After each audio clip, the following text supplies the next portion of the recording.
Assalamualaikum warahmatullahi wabarakatuh.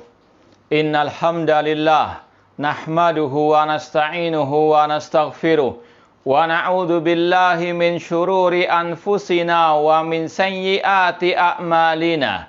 Man yahdihillahu fala mudhillalah wa man yudlil fala hadiyalah.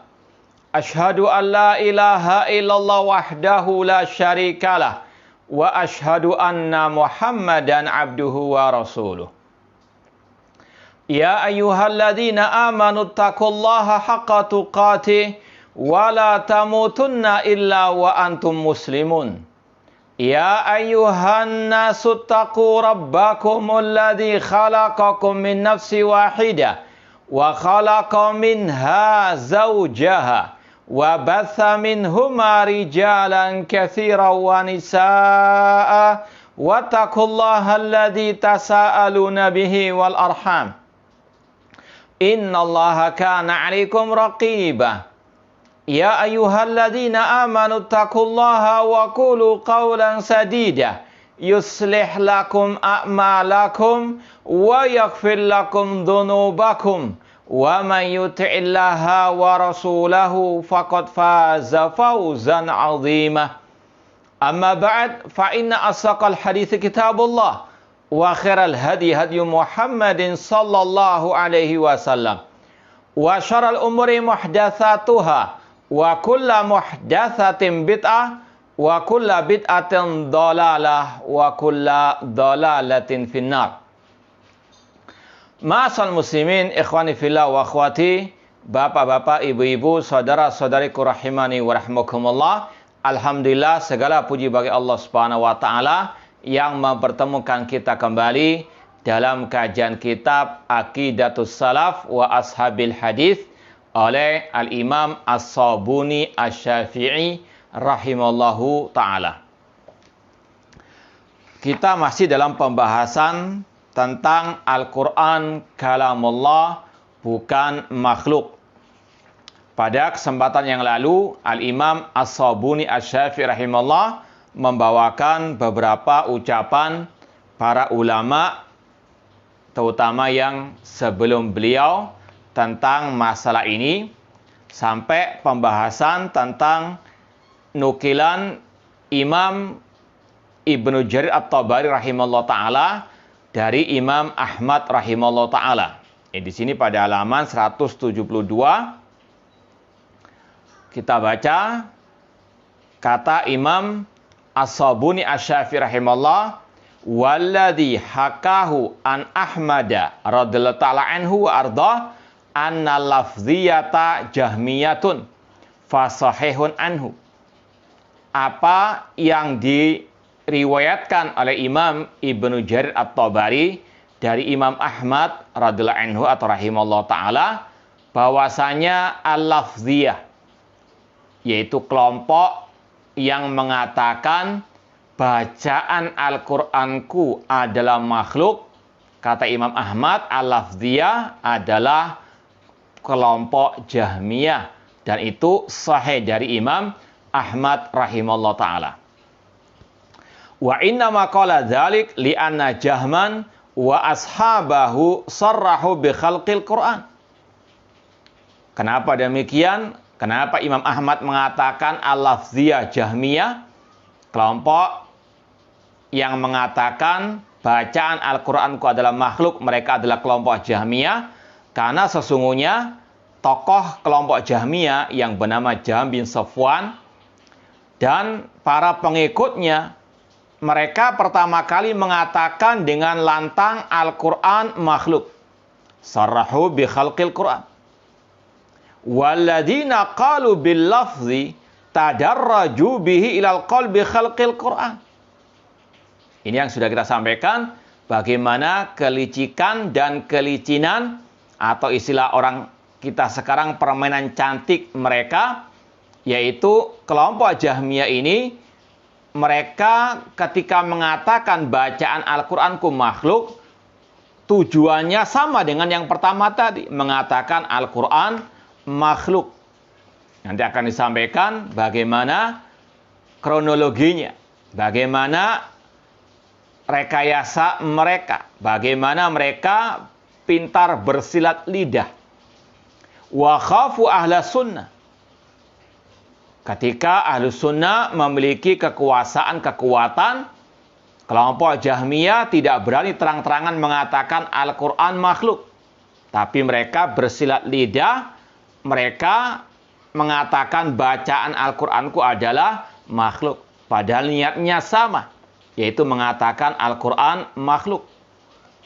Para ulama ahli sunnah tidak pernah tinggal diam dari segala ucapan, ungkapan yang memang itu menyimpang. Baik yang terang-terangan ataupun yang samar-samar. Mereka betul-betul ingin untuk menjauhkan umat dari segala bentuk kesesatan, penyimpangan, terutama dari segi ucapan atau ungkapan tadi. Dan itu sudah kita sampaikan, tugas para ulama dan yang mengikuti jejak mereka. Yahmilu hadal ilma min kulli khalafin udulu yanfun anhu tahrifal ghalin wa intihalal mubtilin wa ta'wilal jahilin. Ilmu agama ini senantiasa dibawa oleh para ulama-ulama yang adil. Mereka tugasnya yanfun anhu tahrifal ghalin, meniadakan penyelewengan orang-orang yang ekstrim, wa intihalal mubtilin, mereka membantah jalan orang-orang yang di atas kebatilan, wa ta'wilal jahilin, membantah takwil orang-orang yang jahil atau orang bodoh. Kata para ulama, ketika ahlu sunnah mereka memiliki kekuatan kekuasaan, kelompok Jahmiyah tidak sanggup mengucapkan terang-terangan Al-Quran makhluk. Mereka pun bermain cantik, membuat rekayasa, mereka pun merubah statement mereka dengan mengatakan bacaan Al-Quranku adalah makhluk. Padahal niat mereka sama, yaitu Al-Quran adalah makhluk, kata mereka. Kemudian kata beliau, wa khafu ala sunnah fi dzalika zaman.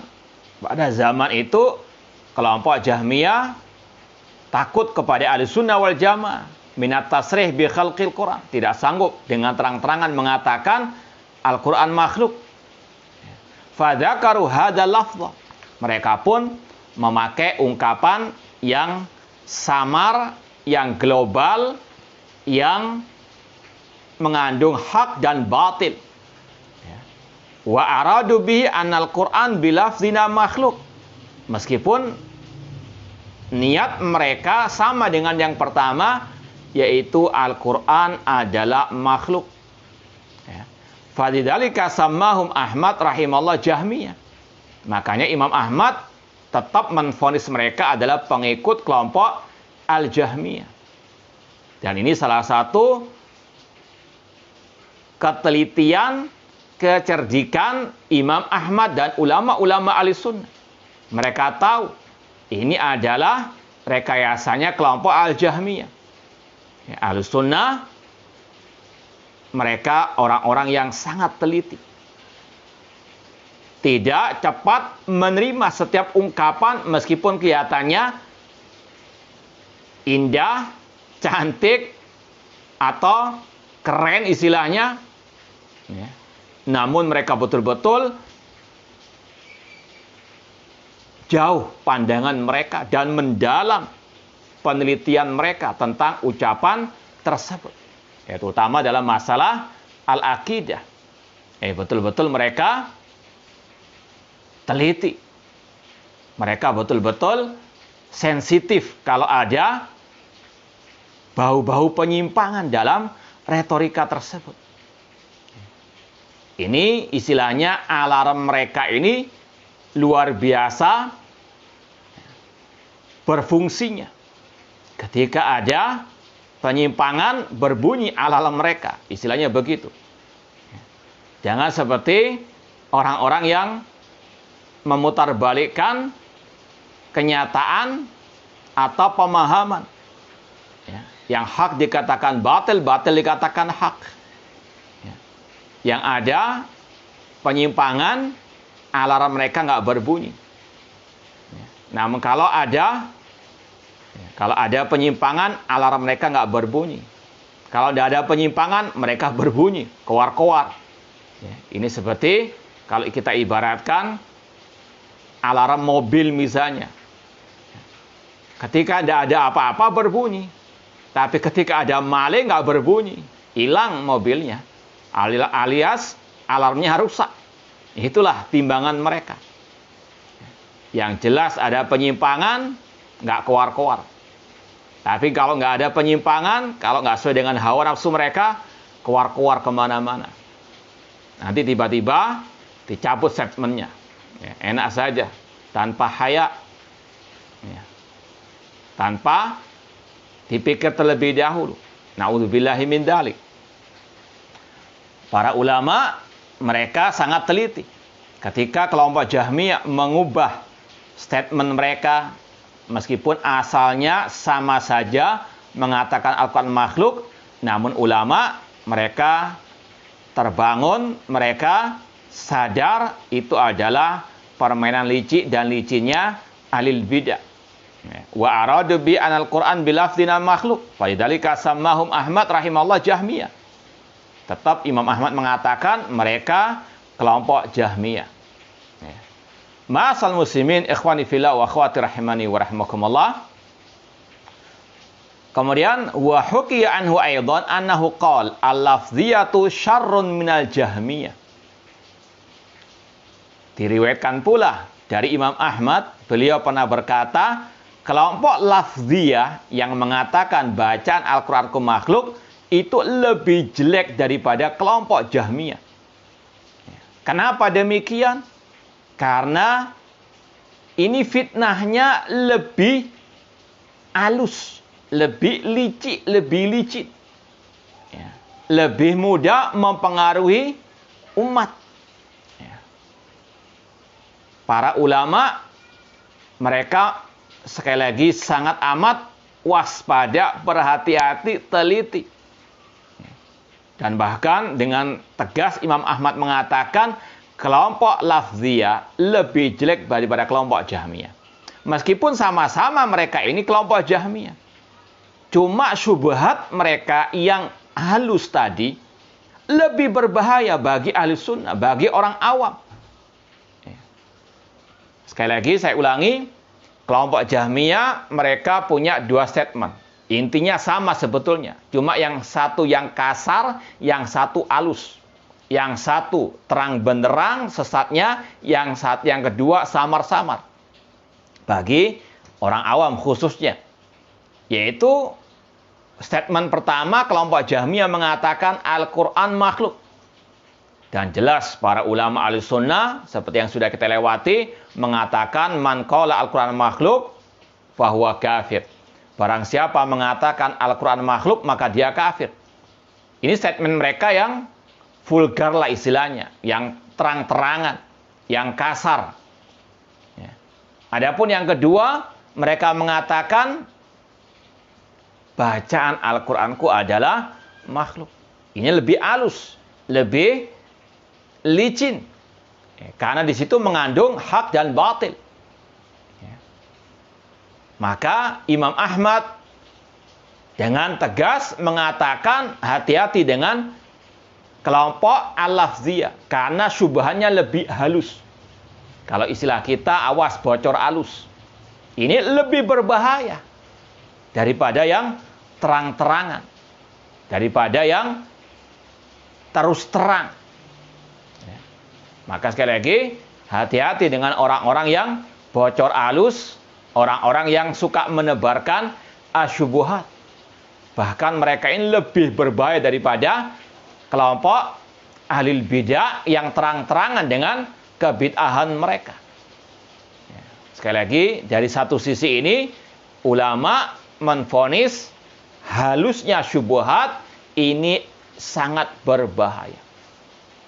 Kata para ulama, ulama ahli sunnah itu melihat kepada bahaya bid'ah dari dua sisi.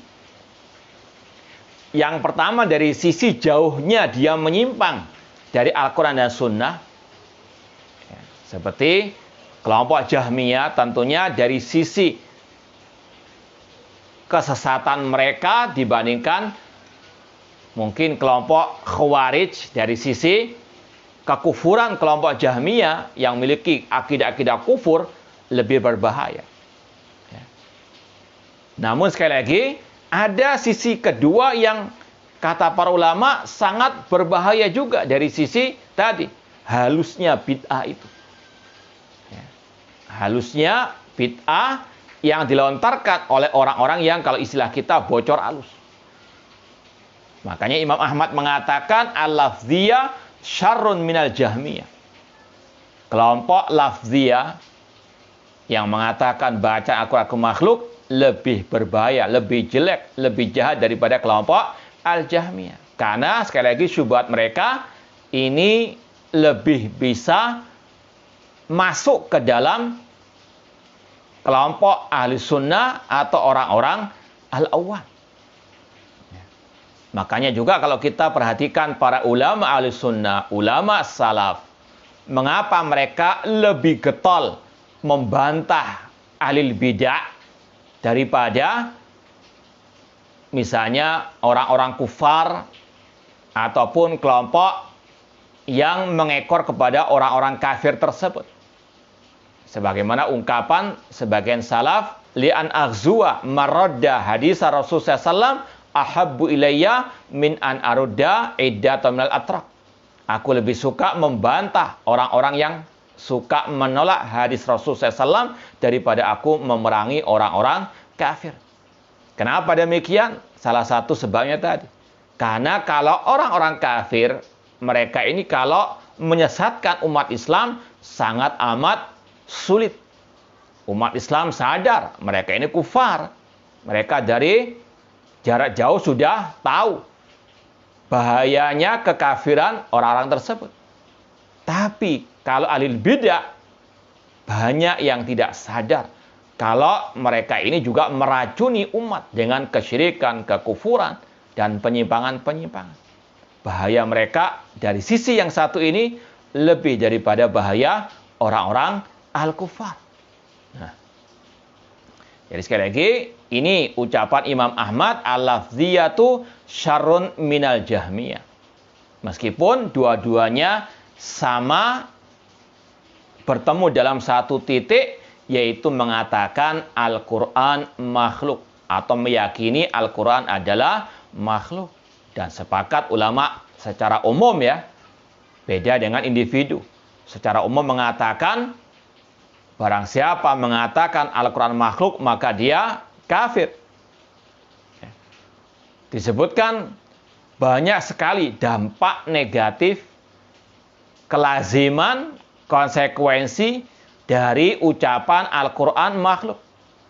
Maka ulama sepakat mengatakan itu ucapan kufur besar. Karena konsekuensinya, dampak negatifnya, kelazimannya ini luar biasa sesat dan jeleknya dan jahatnya, buruknya. Yang pertama, kalau orang itu mengatakan Al-Quran makhluk, ya, tentunya ini mentaktil, menafikan sifat kalam bagi Allah. Sedangkan Allah mengatakan wa kallamallahu Musa taklima. Dan kata para ulama, sifat Allah yang paling banyak disebutkan dalam nas tentang sifat al-kalam. Entah dengan lafaz wa kallamallahu Musa taklima atau wa id qala rabbuka lil malaikati. Qala wa id qulna lil malaikati wa nada dan seterusnya. Jadi sekali lagi, ini menunjukkan orang yang mengatakan Al-Quran makhluk, dia telah menafikan sifat kalam bagi Allah. Atau mengingkari sifat kalam bagi Allah. Dan ulama sebagaimana yang diucapkan oleh gurunya Imam Bukhari, Nu'aim bin Hammad rahimahullah, beliau mengatakan, man angkara ma wasafallahu bihi nafsahu fahuwa kafirun. Barang siapa yang mengingkari sifat Allah yang Allah sifatkan dirinya dengannya, maka dia kafir. Ini konsekuensi yang pertama. Yang mengatakan Al-Quran makhluk, maka dia telah mengingkari sifat kalam bagi Allah. Yang kedua, ketika dia mengatakan Al-Quran itu makhluk, maka dia menyerupakan kalam Allah, sifat Allah dengan sifat makhluk. Dan ini juga kufur akbar. Sebagaimana juga kata gurunya Imam Bukhari tadi. Beliau mengatakan, man syabbahallaha bi syai'in min khalqi faqad kafara. Barang siapa yang menyerupakan Allah dengan makhluknya. Seperti tadi, mengatakan Al-Quran yang merupakan sifat Allah, kalam Allah, dengan makhluk. Maka ini menyerupakan Allah dengan makhluk, hukumnya kufur akbar. Yang ketiga, ketika orang itu mengatakan Al-Quran makhluk, maka dia telah menafikan uluhiyah Allah Subhanahu wa ta'ala. Ya, menafikan keesaan Allah dalam al-uluhiyah. Ya. Kenapa demikian? Karena Allah banyak membantah orang-orang musyrikin yang menyembah berhala-berhala mereka yang tidak bisa berbicara. Sebagaimana ketika Ibrahim alaihissalam menghancurkan berhala-berhala itu, Nabi Ibrahim mengatakan kepada kaumnya yang memprotes beliau, mengingkari beliau, fas'aluhum in kanu yantiqun. Tanyalah kepada berhala-berhala kalian itu jika mereka bisa berbicara. Ini sindiran Nabi Ibrahim alaihissalam kepada mereka. Bantahan Nabi Ibrahim alaihissalam kepada kaum musyrikin yang menyembah berhala-berhala, patung-patung itu yang tidak bisa berbicara. Kalau Allah ditiadakan sifat al-kalam, maka itu juga meniadakan sifat uluhiyah bagi Allah Subhanahu wa ta'ala. Na'udzubillahi min dzalik. Kemudian yang keempat, kelaziman orang yang mengatakan Al-Quran makhluk, atau mengapa para ulama mengatakan barang siapa yang mengatakan Al-Quran makhluk maka dia kafir, karena kelazimannya ini kufur semuanya. Di antaranya meniadakan sifat rububiyah bagi Allah. Jadi kalau orang itu mengatakan Al-Quran makhluk, kalau inti 4 poin tadi, orang itu mengingkari rububiyah, uluhiyah, dan asma dan sifat Allah Subhanahu wa ta'ala. Menyimpang dari 3 tauhid tadi. Adapun dari sisi rububiyah, karena di antara rububiyah Allah adalah penciptaan. Allah al-Khaliq. Dan Allah ketika menciptakan mengatakan kun fayakun. Innama amruhu idza arada syai'an an yaqula lahu kun fayakun. Sesungguhnya perkaranya jika Allah menghendaki untuk menciptakan sesuatu, cukup Allah mengatakan kun, jadilah, maka akan jadi. Kun adalah kalamullah. Ya. Kalau ditiadakan dari Allah, maka ditiadakan pula sifat penciptaan rububiyah dari Allah Subhanahu wa ta'ala. Kemudian juga konsekuensi, kata para ulama, dari ucapan Al-Quran makhluk, orang itu telah meniadakan risalah Allah yang diturunkan kepada Nabi Muhammad SAW. Karena Allah mengutus Nabi-Nya Muhammad SAW dengan risalahnya, yaitu Al-Quran tadi. Dan itu adalah kalamullah. Seperti dalam sabda Rasul kepada kaum beliau, ala rajulun yahmiluni ila qaumihi fa inna Quraisyan mana'uni an uballigha kalama rabbi. Adakah seseorang yang membawa diriku kepada kaumnya, atau yang mau membawa diriku kepada kaumnya sehingga aku bisa menyampaikan kalam Rabbku, karena Quraisy melarangku menyampaikan kalam Rabbku, yaitu Al-Quranul Karim. Ya, ma'asal muslimin ikhwani fillah wa akhwati rahimani wa rahimakumullah. Kemudian konsekuensi berikutnya, kelaziman yang batil dari ucapan Al-Quran makhluk, yaitu bahwasanya ini mencabut kesucian, kemuliaan Al-Quranul Karim. Kalau dikatakan Al-Quran makhluk, ini tidak ada lagi kesuciannya. Akan diinjak-injak oleh orang-orang tersebut. Ya. Makanya konsekuensi yang berikutnya, kata pak ulama, mereka pun ketika meyakini Al-Quran makhluk, mereka pun, ya mungkin pernah kita dengar, kelompok-kelompok liberal, qatalahumullah, mereka menggembar-gemborkan untuk apa? Merevisi Al-Quranul Karim. Na'udzubillah min dzalik. Karena mereka sudah mencabut kesucian Al-Quran, kemuliaan Al-Quran, keagungan Al-Quran. Tidak ada lagi pengagungan di dalam diri mereka terhadap Al-Quran. Seolah-olah Al-Quran ini ucapan makhluk sebagaimana yang lainnya. Bisa direvisi dan ditambahi, dikurangi dan seterusnya. Naudzubillah min dzalik. Makanya sepakat ulama mengatakan man qala Al-Quran makhluk fahuwa kafir atau faqad kafara. Barang siapa mengatakan Al-Quran makhluk, maka dia kafir. Namun sekali lagi sudah kita sampaikan berulang kali, bedakan antara menghukumi secara umum dengan menghukumi secara individu. Imam Ahmad rahimahullah, beliau mengatakan barang siapa yang mengatakan Al-Quran makhluk maka dia kafir. Tapi beliau tidak mengkafirkan person-person dari kelompok Al-Jahmiyah atau yang terpengaruh dengan kelompok Jahmiyah seperti para khulafa yang ada di zaman beliau rahimahullahu ta'ala.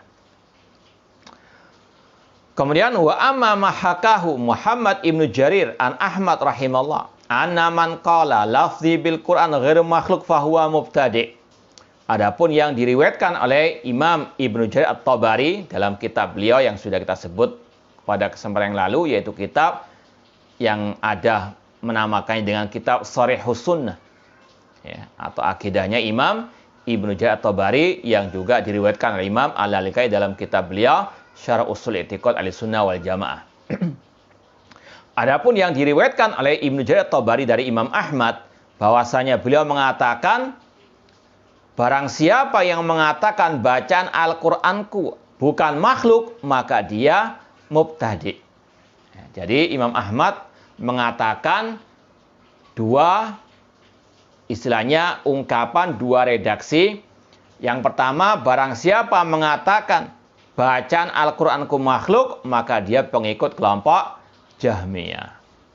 Kemudian lanjutan yang berikutnya, beliau mengatakan barang siapa mengatakan bacaan Al-Qur'anku bukan makhluk, maka dia ahli bid'ah. Jadi dua-duanya salah, disalahkan Imam Ahmad rahimahullah. Sekarang apa maksud barang siapa mengatakan bacaan Al-Qur'anku makhluk, maka dia ahli bid'ah? Kalau tadi sudah jelas, Imam Ahmad mengatakan barang siapa mengatakan bacaan Al-Qur'anku makhluk, maka dia pengikut kelompok Jahmiyah. Karena tadi sejarahnya kelompok Jahmiyah ketika Ahlus Sunnah berkuasa, punya kekuatan, mereka tidak berani terang-terangan mengatakan Al-Quran makhluk. Namun mereka pakai tadi cara yang licin mengatakan bacaan Al-Quranku makhluk. Padahal sama intinya, yaitu mereka ingin mengatakan Al-Quran makhluk. Maka Imam Ahmad mengatakan mereka sama, yaitu pengikut kelompok Jahmiyah. Adapun ungkapan yang kedua, barang siapa mengatakan bacaan Al-Qur'anku bukan makhluk, maka dia ahli bid'ah. Apa maknanya? Fa inna ma arada anna salaf min ahli sunnah lam yatakallamu fi babil lafadz. Kenapa Imam Ahmad mengatakan orang itu ahli bid'ah? Karena para salafus saleh, para sahabat tabi'in, tabi'ut tabi'in tidak pernah mengatakan bacaanku, bacaan Al-Qur'anku makhluk atau bukan makhluk. Imam Ahmad ingin menutup rapat-rapat pintu kesesatan, penyimpangan. Mereka sadar ini sekali lagi adalah rekayasanya Al-Jahmiyah. Walam yuhwijhum al-hal ilaihi. Dan kelompok salaf atau para ulama salaf, mereka tidak pernah mengatakan sebagaimana ucapan-ucapan tadi yang global, yang mengandung hak dan yang batil. Wa inna ma hadatsal kalam fil lafz min ahli ta'ammuq wa dzawil humuq. Sesungguhnya munculnya ucapan seperti tadi baca Al-Qur'an makhluk atau bukan makhluk itu dipelopori oleh orang-orang yang ahli ta'ammuq, yang nyeleneh atau yang berlebihan, yang ekstrim. Wa dzawil humuq, dan orang-orang yang bodoh, jahil atau idiot atau apalah. Ini sekali lagi bagaimana ketegasan mereka. Kalau orang sekarang mengatakan terlalu kasar bahasanya dan seterusnya. Ini sekali lagi Bukan masalah kasar atau keras, cuma mereka lah yang melempem sebetulnya. Alladzina atau bil muhdatsat. Mereka yang ngarang-ngarang bid'ah ucapan tadi. Wa atau amanahu anhu minad dalalat. Ya. Dan mereka kelompok Jahmiyah tersebut mereka sombong melampaui batas dengan membuat statement-statement yang bid'ah, yang sesat, yang menyimpang tadi. Wa dzamimil maqalat, membawa ucapan-ucapan yang tercela. Wa khadu fima lam yakhud fihi as-salaf min ulama'il Islam. Mereka melangkahi ulama as-salaf. Tidak mengikuti apa yang sudah ada ajarannya dari para salafus saleh. Ini sekali lagi, insya Allah nanti akan kita ambil banyak ibrah dari pembahasan ini. Ya, insya Allah ta'ala. Kata beliau, faqala al-imam hadal qaul fi nafsihi bid'ah. Imam Ahmad pun menvonis, menghukumi orang yang mengatakan bacaan Al-Quranku bukan makhluk, maka dia alil bid'ah. Karena dia menyelisihi as-salaf atau ngeminteri salaf. Wa yaktasir ala ma qalahu salaf minal a'immah, atau kata beliau wa min haqqil mutasannin an yada'ah. Kewajiban orang yang mengikuti sunnah untuk meninggalkan ucapan-ucapan tersebut. Ya. Wa la yatafawwah bihi, tidak ikut-ikutan membuat statement seperti itu. Ya. Wala bimisli minal bid'ah al-mubtada, atau mengucapkan ucapan yang bid'ah yang semisalnya. Seperti yang kemarin sudah kita luruskan, itu juga termasuk ucapan-ucapan ahlul bid'ah dari kelompok Khawarij. Dan itu juga telah diikrarkan dulu oleh sang ustadz, ya, bahwasanya itu adalah ciri dari pemikiran ideologi kelompok Khawarij, yaitu mengkafirkan pemimpin kaum muslimin secara mutlak tanpa perincian. Ketika mengatakan syirik rububiyah yang paling berbahaya di zaman ini, mengganti hukum Allah dengan hukum buatan manusia. Dan sudah kita tanyakan kepada para masyayikh, itu ucapan kelompok Khawarij. Itu ada ijmal, ada globalnya. Harus ada perincian. Kalau tidak, ya tadi, itu berbahaya, menyerupai ucapan kelompok Khawarij. Dan kata Imam As-Sabuni, tidak boleh kita ikut-ikutan mengucapkan sebagaimana statement orang-orang ahlul bid'ah tersebut. Ya. Sekali lagi kata beliau, wa min haqqil mutasannin, di antara kewajiban yang berpegang teguh dengan sunnah, yang mengikuti sunnah, meninggalkan ucapan-ucapan yang global-global tersebut. Ya. Wala tafawabi, tidak boleh ikut-ikutan atau ikut-ikutan nge-share misalnya. Wala bimisli, atau yang semisal dengannya, dari ucapan-ucapan yang global.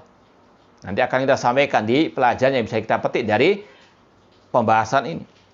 Wa yaktasir ala ma qalau salaf, cukup dengan ucapan para salaf. Sebagaimana kata Syekh Abdul Malik Ramadhani ketika kita tanya statement tadi, beliau mengatakan kalau tidak ada perincian dalam masalah berhukum dengan selain hukum Allah tadi, ngapain ada asar riwayat dari salafus saleh, kufrun duna kufrin. Seperti dalam tafsir Abdullah bin Abbas tentang Al-Maidah 44, beliau mengatakan kufrun duna kufrin. Artinya tidak boleh dimutlakkan yang mengganti hukum Allah itu dengan syirik besar atau yang paling berbahaya atau kufur besar. Harus diperinci, kalau tidak ini sama dengan kelakuan kelompok ahlul bidah.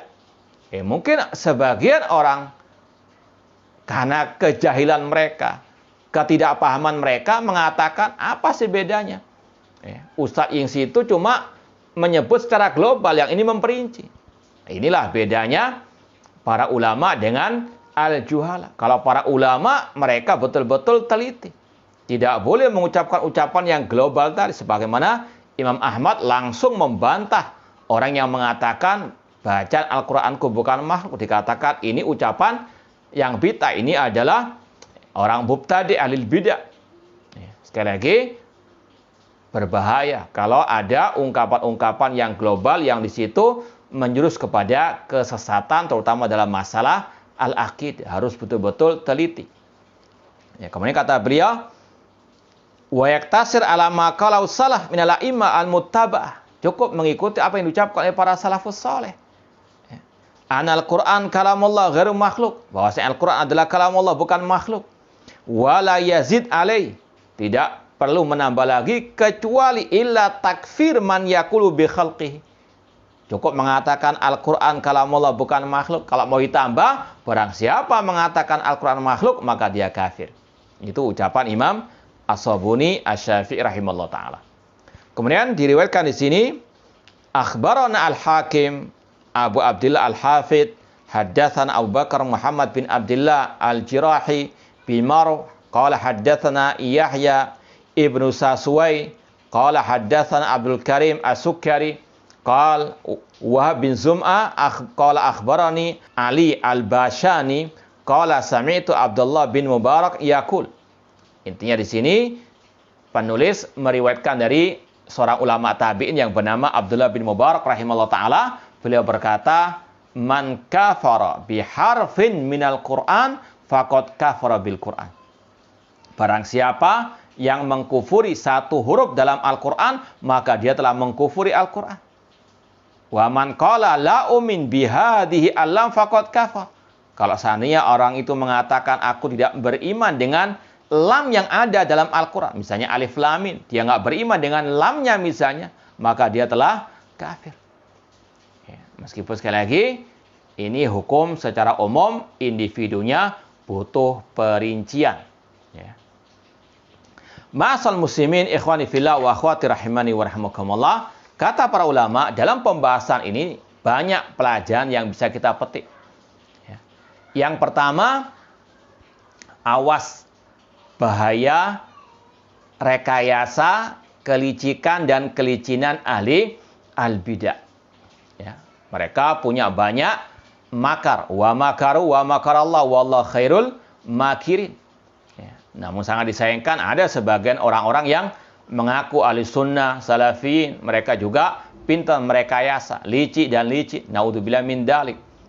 Ya, pura-pura sok ya, berakhlak mulia, sok nggak mau tahdir-tahdiran, padahal mereka masuk lubang sana, lubang sini, main di bawah tanah untuk mentahdir yang tidak dia sukai, yang nggak sesuai dengan hawa nafsu mereka, yang mereka takut terbongkar kedok mereka. Naudzubillah min dalik.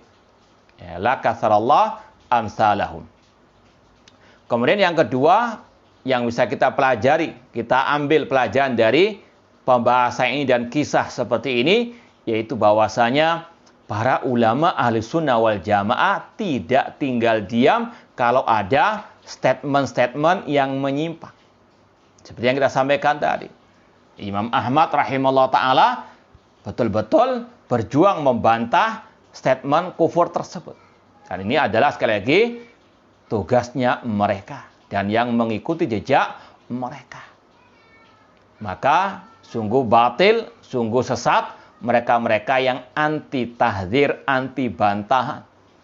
Padahal inilah yang dilakukan oleh para ulama ahli sunnah wal jamaah.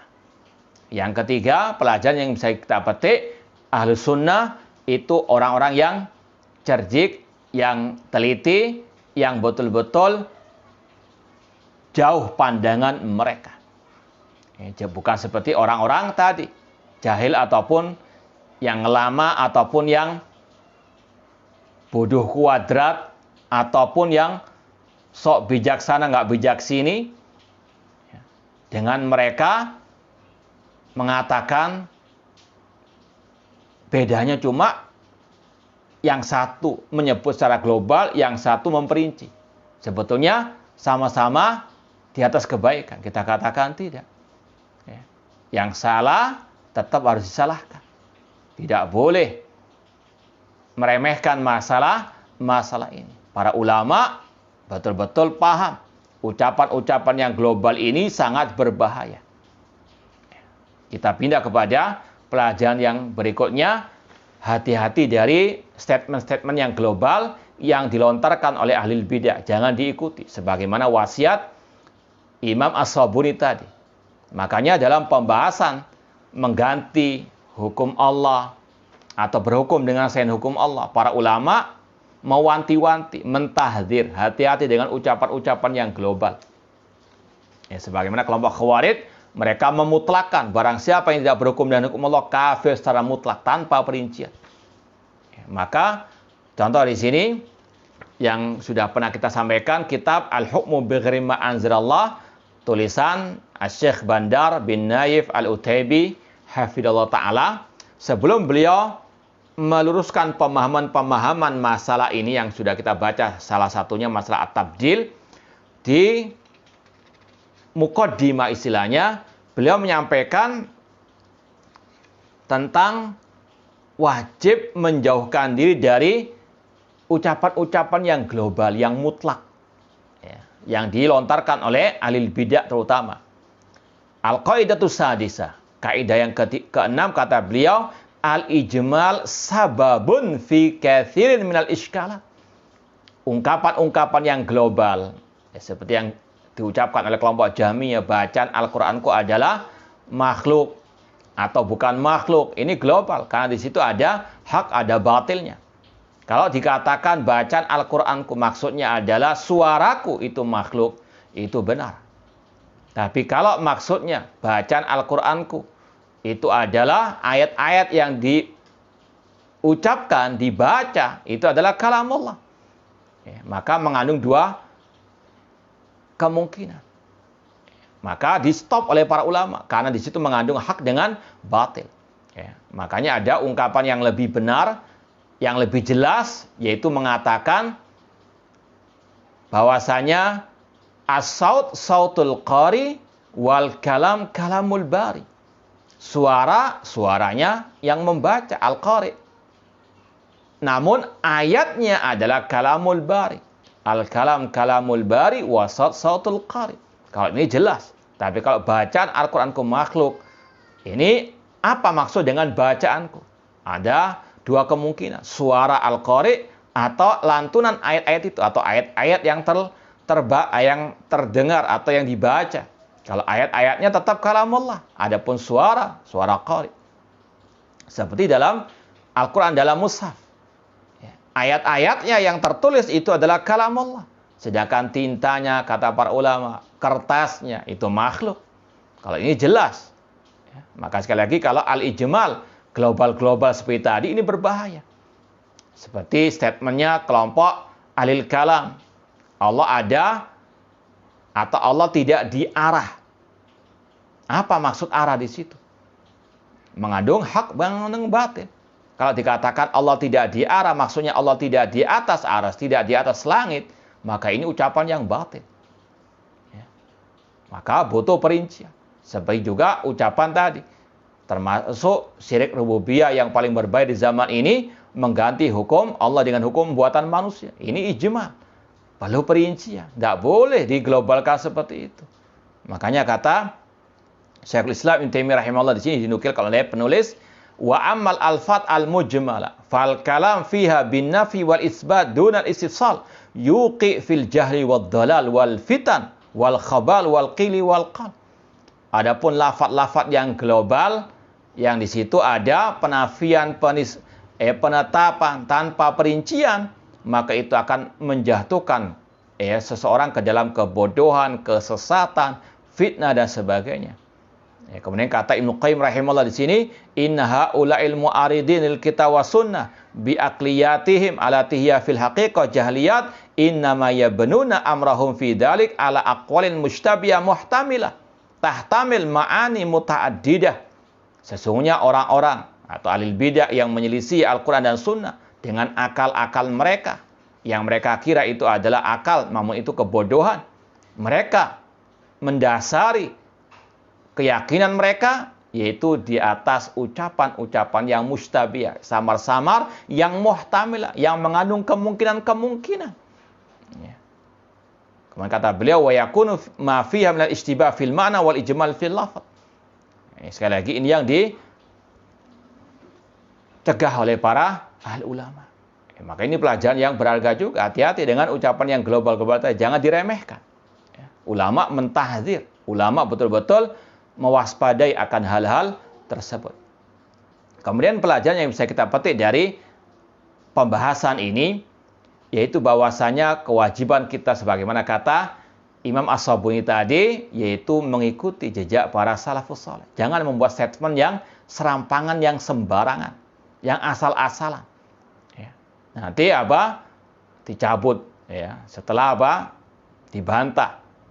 Dan itu bukan sekali dua kali, berulang-ulang kali. Itu menunjukkan akan kengawuran orang-orang tersebut. Hati-hati. Kemudian juga dalam kasus ini kita wajib untuk fas'alu ahla dzikri in kuntum la ta'lamun. Bertanya kepada para ahli ulama, jangan ngelama. Jangan membuat statement-statement dari kesimpulan kita yang itu tidak pernah diucapkan oleh para ulama atau bahkan menyelisih ucapan para ulama dan sudah dibantah oleh para ahli ulama. Makanya Imam Ahmad mengatakan la tatakallam fi mas'alatin laysa laka fiha imam. Jangan engkau berkata tentang suatu permasalahan yang engkau tidak memiliki imam di dalam permasalahan tersebut. Tidak ada ulama yang mencontohkannya. Na'udzubillahi min dzalik. Ya, ini yang mungkin bisa kita sampaikan pada kesempatan malam hari ini. Mudah-mudahan bermanfaat. Semoga Allah Subhanahu wa taala senantiasa memberikan kepada kita keistiqomahan di atas akidah manhaj salaf sampai akhir hayat kita nanti. Wallahu taala alam.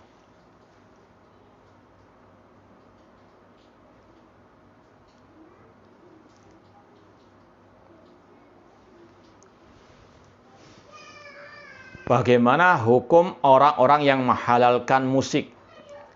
Sekali lagi, lafaz-lafaz yang global terkadang perlu kita perinci. Tidak semua orang yang mendengarkan musik berarti menghalalkan. Tidak semua orang yang jualan kaset ataupun CD atau sebagainya yang di situ ada nyanyian musik berarti menghalalkan. Atau yang membuat aturan tentang masa itu dikatakan menghalalkan, istihlal. Ini hati-hati. Seperti tadi saya baca komentar di tulisan, kalau orang itu membuat perpres dan sebagainya berarti dia menghalalkan khomer. Ini sekali lagi kelaziman ala khawarij. Ini tidak boleh kita ikuti. Harus kita jauhkan umat darinya. Kita katakan mendengar musik itu hukumnya haram. Itu perbuatan dosa dan maksiat. Pelakunya tidak kafir. Kecuali kalau dia menghalalkannya. Menghalalkan hal tersebut tanpa takwil tentunya. Sekali lagi yang berhak mengkafirkannya pun para ulama. Bukan kita, bukan orang-orang yang jahil namun ngelama. Secara umum kaidahnya yang menghalalkan apa yang haram, itu sekali lagi hukumnya kufur akbar. Tapi sekali lagi, orangnya tidak bisa langsung dikafirkan sampai terpenuhi syarat-syarat pengkafiran dan tercegahnya, dihilangkannya penghalang-penghalang pengkafiran.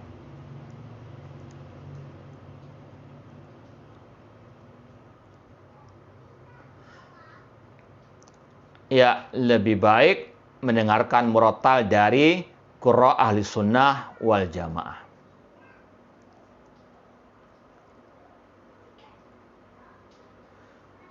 Ya, masalah kebijakan melegalkan pabrik khamr, alhamdulillah sudah dicabut. Alhamdulillah, jazakallahu khairan. Semoga Allah Subhanahu wa taala senantiasa memberikan hidayah taufik kepada pemimpin kaum muslimin di negeri kita, dan semoga Allah Subhanahu wa taala memberikan kepada pemimpin kita hidayah taufiknya untuk mereka betul-betul di atas al-haq, untuk mereka betul-betul dijauhkan dari segala bentuk kejelekan ataupun penyimpangan-penyimpangan.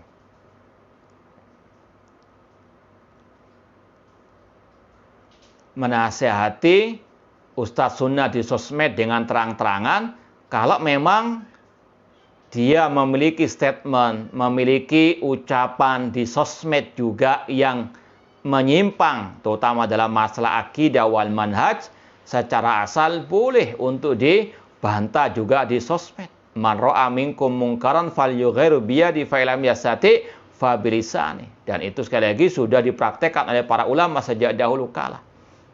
Ya. Dan sudah kita contohkan dari kisah Syekh Muhammad bin Shalih Al-Utsaimin rahimahullah taala yang dibantah oleh Syekh Hamud At-Tuwaijiri dan tidak ada Jebri-Jebrian, tidak ada datang dulu ke rumahnya. Sekali lagi, jangan mewajibkan apa yang tidak diwajibkan oleh syariat, oleh Al-Quran dan Sunnah Rasulullah SAW. Dan sudah kita bahas posting pada hari ini, yang aneh dan nyeleneh, atau yang terbalik akalnya, yang sudah jelas larangannya, yaitu larangan mengkritik pemimpin di hadapan umum, menasihati pemimpin di hadapan umum, namun dia lakukan. Yang tidak ada larangan membantah, meluruskan, menasihati, meskipun dari orang-orang yang di atas sunnah misalnya, tentang penyimpangan yang juga terang-terangan, dinyinyiri, dipermasalahkan kayak kiamat kubro. Na'udzubillah min dzalik. Ini seperti tadi, alarmnya rusak. Alarmnya rusak. Yang ada penyimpangannya, alarmnya nggak bunyi. Tapi kalau nggak menyimpang, alarmnya bunyi. Seperti tadi, ada alarm mobil, nggak ada apa-apa, berbunyi. Tapi kalau pas ada maling, malah nggak berbunyi. Ini rusak alarmnya. Maka hati-hati. Dan bukan hanya rusak sendiri, merusak orang lain juga.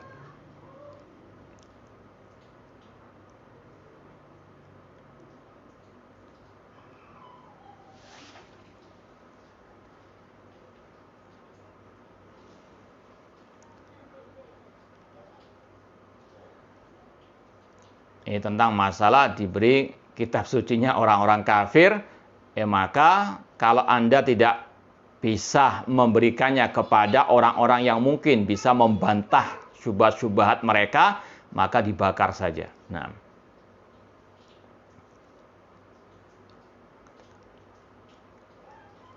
apa yang harus saya lakukan ketika muncul perasaan ketakutan terhadap masa depan, baik itu dari rezeki, karir, pekerjaan, dan lain-lain?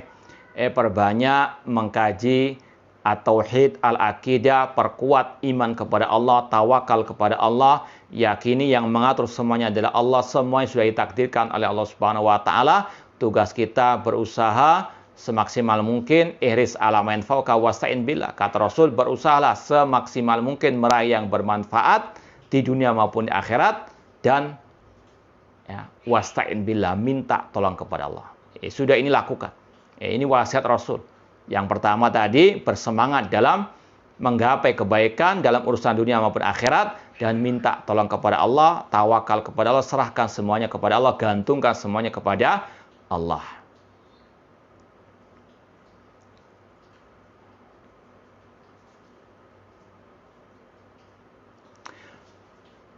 Ahsanallahilaikum ya Ustadz, bagaimana jika ada orang yang mengatakan pada saudaranya ya kafir, sedangkan dia tahu konsekuensinya? Apakah yang mengucapkan kata tersebut kepada saudaranya harus mengulangi syahadatnya, atau cukup dengan taubatan nasuha? Cukup taubatan nasuha. Rasul mengatakan, man qala li akhi ya kafir faqad ba'a biha ahaduhuma. Barang siapa yang mengatakan kepada saudaranya muslim wahai kafir, maka dosa pengkafiran kembali kepada salah satu dari keduanya. Bukan kekafirannya yang kembali, namun dosa pengkafirannya, kata para ulama. Yang menuduh tadi tidak bisa langsung dikatakan kafir. Dia menanggung dosa menvonis kafir saudaranya muslim.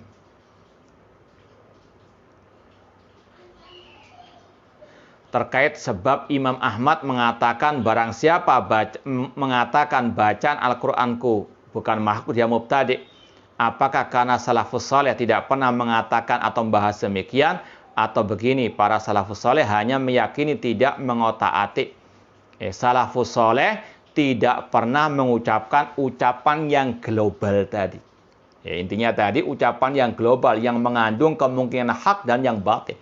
Karena kalau orang itu mengatakan bacaan Al-Qur'anku makhluk atau bukan makhluk, itu mengandung kemungkinan yang hak dengan yang batil, dan itu tidak pernah dilakukan oleh para sahabat tabi'in dan tabi'u at-tabi'in. Maka dikatakan itu adalah ucapan bid'ah dari Imam Ahmad menutup rapat-rapat pintu kesesatan penyimpangan kelompok Al-Jahmiyah. Ya, beliau mengatakan barang siapa mengatakan bacaan Quranku makhluk, maka dia pengikut kelompok Jahmiyah. Dan yang mengatakan bukan makhluk, maka dia alil bidah. Ya, di stop dua-duanya karena banyak atau mengandung kesesatan juga.